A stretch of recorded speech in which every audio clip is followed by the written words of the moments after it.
오늘 우리에게 주신 하나님의 말씀 역대상 24장 1절부터 31절까지 말씀입니다. 역대상 24장 1절부터 31절까지의 말씀. 이제 봉독하겠습니다. 하나님의 말씀 경청하십시오. 아론 자손의 갈래는 다음과 같다. 아론의 아들은 나답과 아비후와 엘르아살과 이다말이다. 나답과 아비후는 아버지보다 먼저 죽었다. 그들에게는 아들이 없었으므로 엘르아살과 이다말이 제사장이 되었다. 다윗은 엘르아살의 자손 사독과 이다말의 자손 아히멜렉과 함께 아론 자손의 갈래를 만들어서 그들이 할 일에 따라 직무를 맡겼다.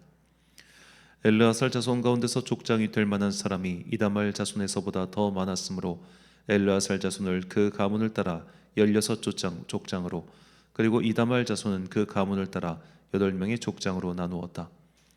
성전에서 하나님의 일을 할 지도자들이 엘르아살 자손과 이다말 자손 가운데 모두 다 있으므로 이 두 가문을 제비 뽑아 공평하게 갈래를 나누었다.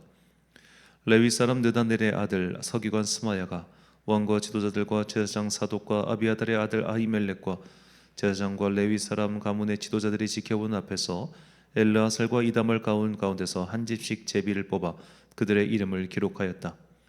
첫째로 제비 뽑힌 사람은 여호야립이고, 둘째는 여다야이고, 셋째는 하림이고, 넷째는 스오림이고, 다섯째는 말기야이고, 여섯째는 미야민이고, 일곱째는 학코스이고, 여덟째는 아비야이고, 아홉째는 예수아이고, 열째는 스가냐이고, 열한째는 엘리야십이고, 열두째는 야김이고, 열셋째는 훈바이고, 열넷째는 예사부암이고, 열다섯째는 빌가이고, 열여섯째는 힘멜이고, 열일곱째는 헤실이고, 열여덟째는 하피에세스이고, 열아홉째는 브다히아이고, 스무째는 여헤스겔이고, 스물한째는 야긴이고, 스물두째는 가물이고, 스물셋째는 들라야이고, 스물넷째는 마아시아이다.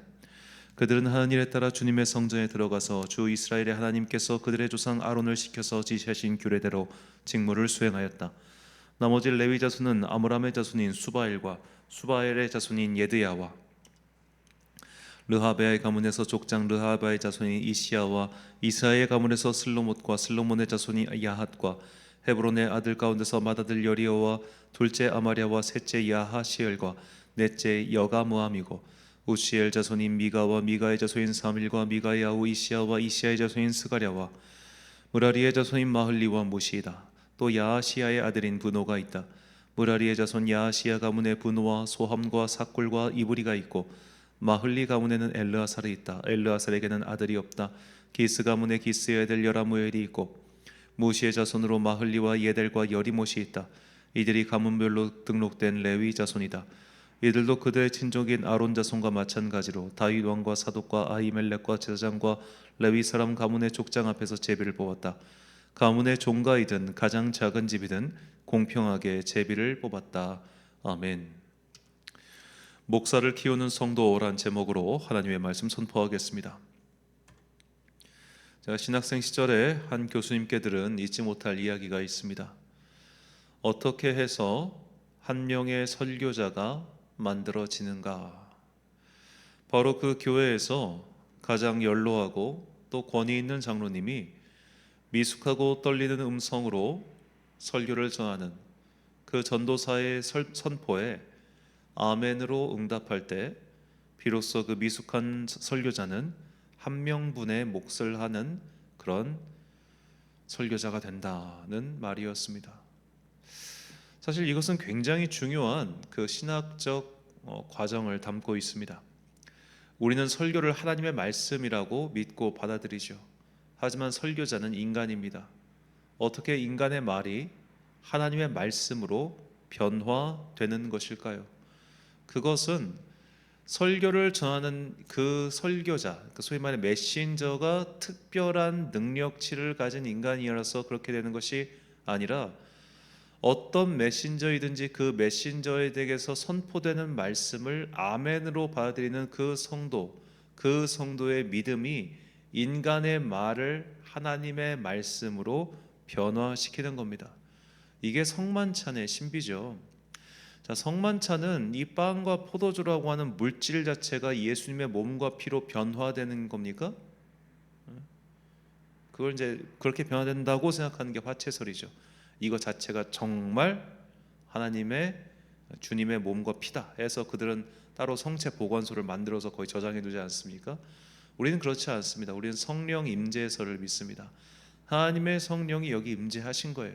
그래서 예수님의 몸과 피로서 우리가 믿음으로 받아들이고 먹는 겁니다. 그래서 믿음이 없이 이것을 먹으면 아무 소용이 없는 것이죠. 마찬가지입니다. 믿음이 없이 설교를 들으면 아무 소용이 없습니다. 자, 성직자 또한 마찬가지죠.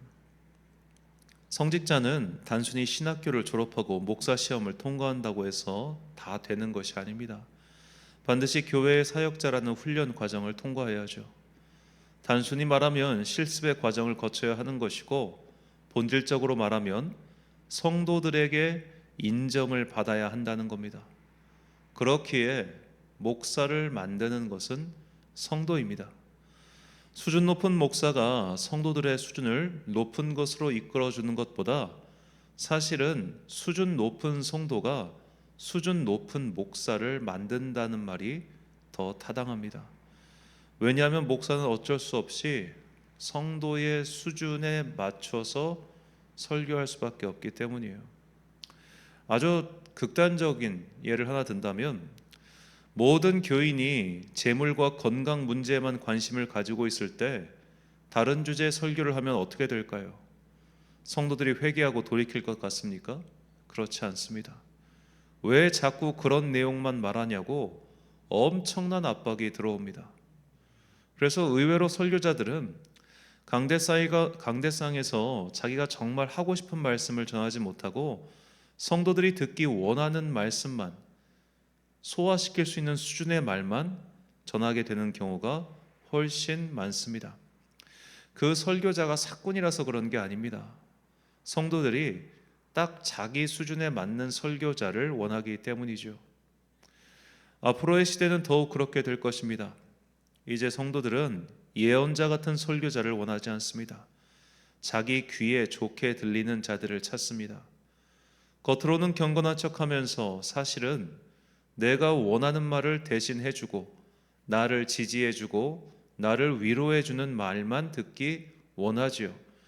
그러니까 설교를 듣는 나를 중심으로 모든 것이 이루어지기를 바라지, 내가 오늘 선포되는 하나님의 말씀에 순종하겠다는 생각을 의외로 하지 않습니다. 표정만 봐도 나옵니다. 그 결과 나타난 현상이 무엇일까요? 바로 목회자 청빙 과정에서 설교 듣기 좋은 것, 내 귀에 쏙쏙 들어온 것, 거기서부터 인기 투표가 시작되는 것 아니겠습니까? 그러니까 다른 교단 같은 경우는 모르겠습니다만, 특히 장로교회의 후임 목회자 청빙 때 설교 듣고 투표하는 건 정말 저는 안 좋은 제도라고 생각해요. 오늘날 목사 선출 과정은 인기 투표 수준으로 전락해 버렸습니다. 이런 분위기는 대형 교회일수록 더욱 심해졌다고 저는 생각합니다.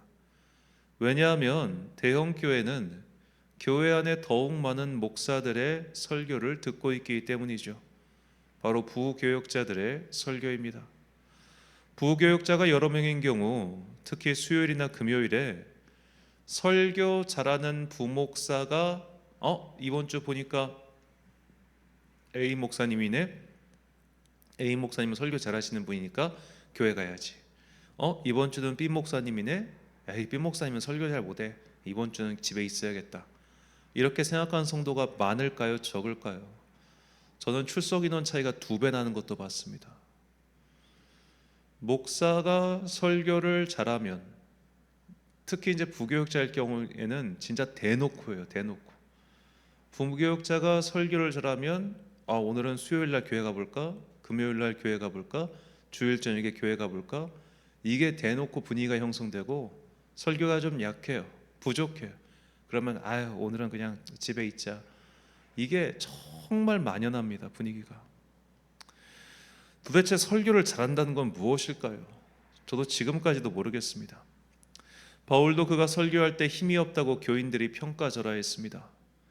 바울 같은 사람의 설교조차 그런 평가를 들었다면 도대체 설교를 잘한다는 기준을 어디에 둬야 할까요? 영국의 위대한 설교자인 찰스 스펄전 목사님은 그 목사의 설교를 듣고 회개한 사람의 숫자가 바로 그가 설교를 잘하는 기준이다라고 말한 적이 있습니다. 정확히는 목회의 기준이라고 얘기하긴 했는데요.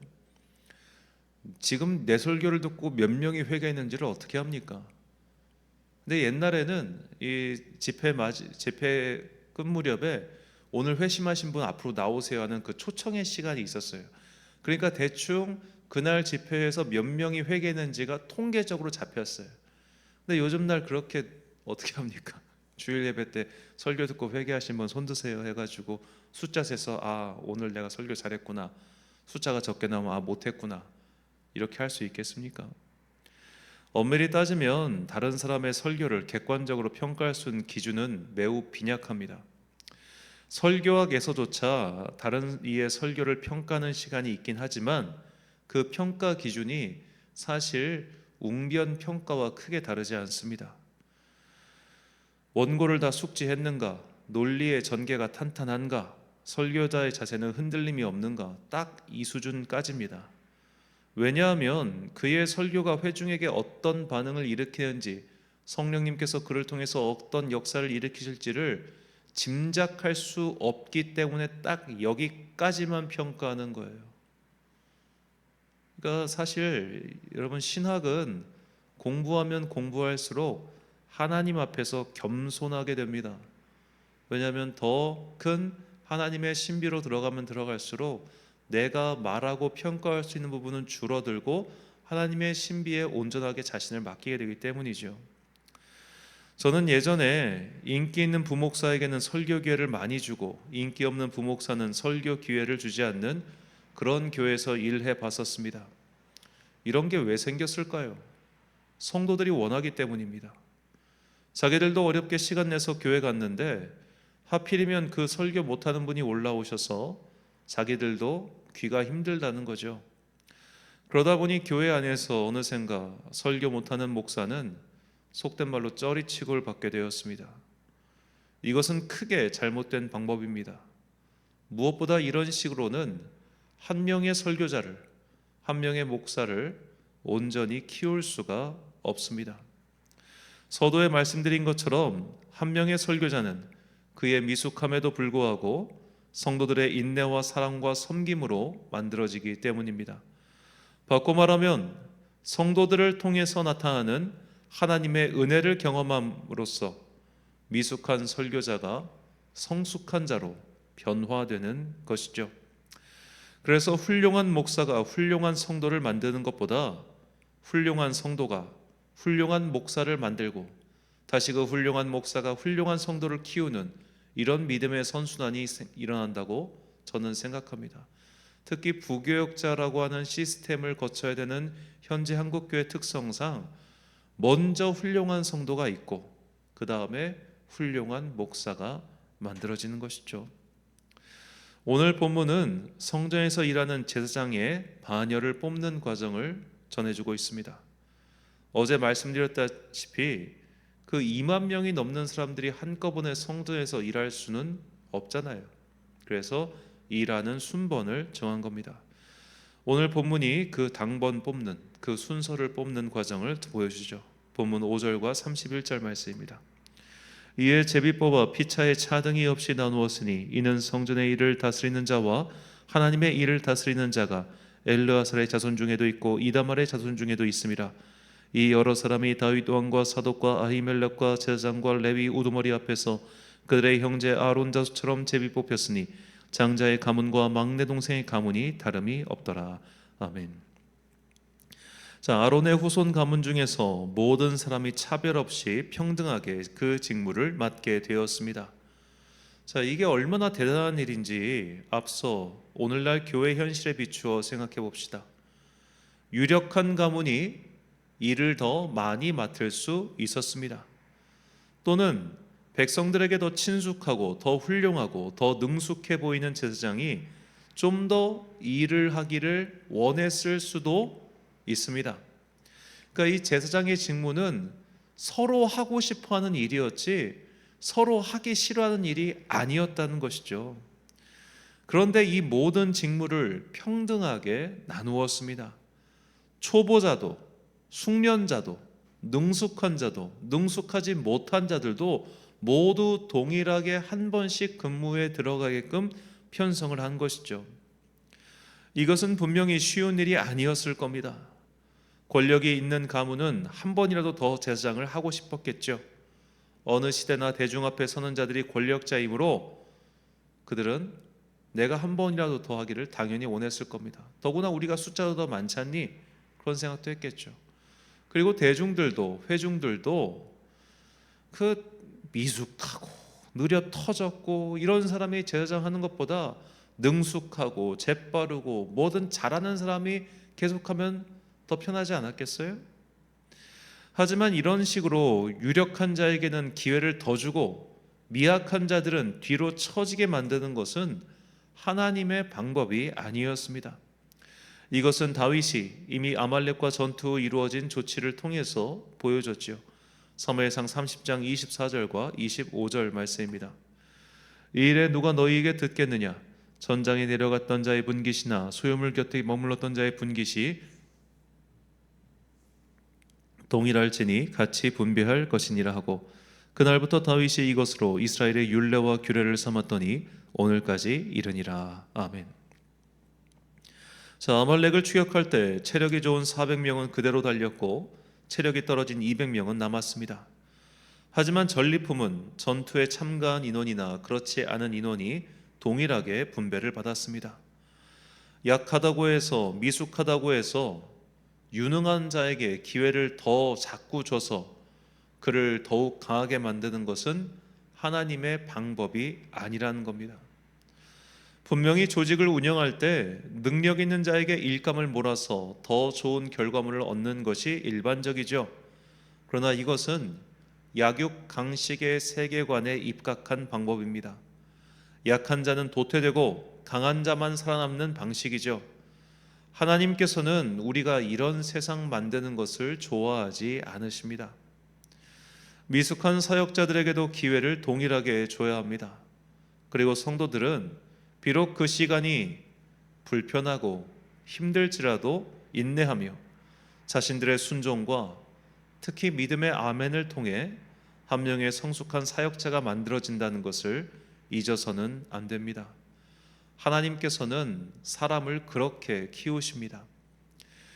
인간의 아비는 능력 있는 후계자를 키우기 위해 가능성이 높은 자녀에게 몰빵하듯 모든 것을 투자하지만 하나님께서는 모든 자녀에게 동일한 기회를 주시고 그들 모두가 성장하기를 원하십니다. 그렇기 때문에 더 가지고 태어난 자가 덜 가지고 태어난 자를 도와서 그를 성장시키는 것이 하나님의 뜻인 거예요.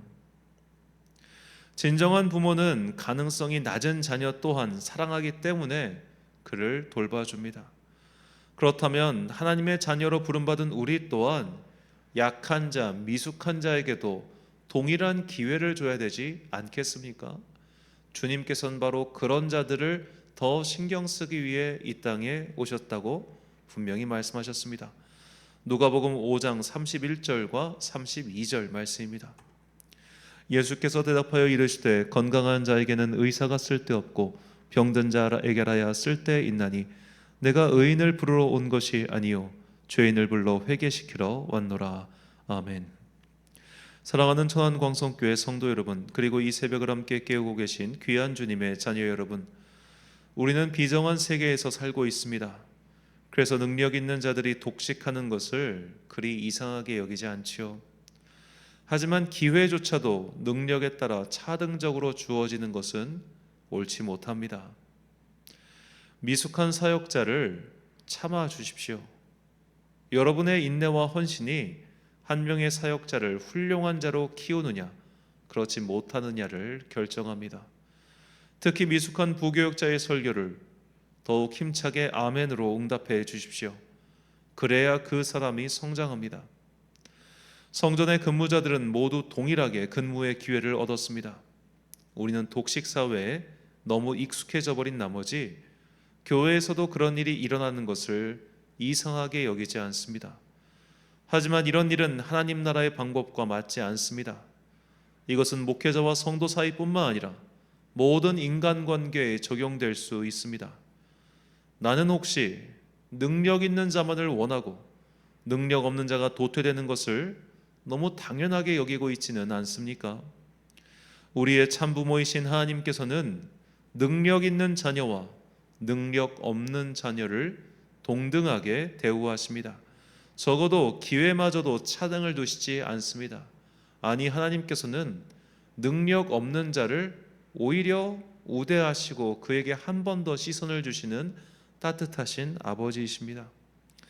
이런 하나님의 마음을 따라 잘나고 능력 있고 우수한 사람들에게만 관심을 주는 이런 비정한 세상의 흐름에서 벗어나십시오. 미숙하고 약하고 모자란 사람들에게 적어도 동일한 기회 정도는 줄 수 있도록 그렇게 관심과 사랑으로 그들을 인내하고 포용하고 아껴주는 주님 닮은 우리 모두가 되길 예수님의 이름으로 축원합니다. 기도하겠습니다. 사랑과 은혜가 풍성하신 아버지 하나님, 성전의 근무자들은 약한 가문이나 강한 가문이나 모두 동일하게 근무의 기회를 얻었습니다. 강하다고 해서 더 많이 가져가고 약하다고 해서 아무것도 주어지지 않는 것은 하나님의 뜻이 아님을 깨닫게 해주시니 감사합니다. 오늘 각자가 섬기는 교회에 특히 부교육자들에게 조금 더 따뜻한 시선과 인내의 마음을 가지고 그들에게도 동일한 기회를 부여하는 성숙한 성도들 되게 하여 주옵소서. 오늘 내가 저 미숙한 자의 설교에 대하여 아멘이라고 응답하는 것, 그것이 저 사람을 한 명의 설교자로 온전히 세우는 작은 밑거름이 된다는 것을 잊지 않게 하시고 각자가 예배드리는 그 자리에서 최선을 다하여 집중해주고 최선을 다하여 믿음으로 응답해주며 특별히 그 앞에 있는 선자가 주님의 뜻을 잘 전달하는 성숙한 사람이 되기를 기도하는 마음으로 순종하는 주님의 거룩한 자녀들 되게 하여 주옵소서. 특별히 주님께서 한국교회를 사랑하시어 지금까지 아름다운 성도들의 헌신과 수고를 통하여 그 명맥을 이어오게 해주시니 감사합니다. 그런 성도 한 분 한 분이 정말로 다음 세대의 목회자를 키우는 귀한 일꾼이라는 것을 잊지 않게 하시고 이제 그 믿음 가지고 미숙한 자들을 챙겨주고 아껴줄 수 있는 주님의 손과 발 되게 하여 주옵소서. 천안과 아산 지역에 많은 눈이 내렸습니다. 이제 아직도 추위가 많고 또 눈은 덜 녹았고 교통도 어렵고 여러 가지 좀 불편한 것들이 많지만 주님께서 이 또한 은혜로 받아 여기고 오늘 하루를 잘 살아가는 성도들에게 따뜻한 성령의 옷을 입혀 주옵소서. 한 주의 중간인 수요일입니다. 함께 모여 예배드릴 때 주님의 크신 은총이 우리 가운데 풍성히 임하기를 간절히 소망하오며 이 모든 말씀 우리 구주 예수 그리스도의 이름으로 기도드립니다. 아멘. 오늘의 기도 제목입니다. 미숙한 자들을 배척하는 비정한 세상입니다. 하지만 나 또한 과거에 미숙했던 자이며 누군가의 배려와 도움으로 여기까지 왔음을 잊지 마시고 능력에 따라 사람을 차등 대우하는 세상의 평가에 속지 않도록 하나님의 마음을 달라고 기도하십시오. 오늘 주신 기도의 제목 가지고 기도와 묵상에 힘쓰는 하루 되시길 바랍니다. 기도하겠습니다.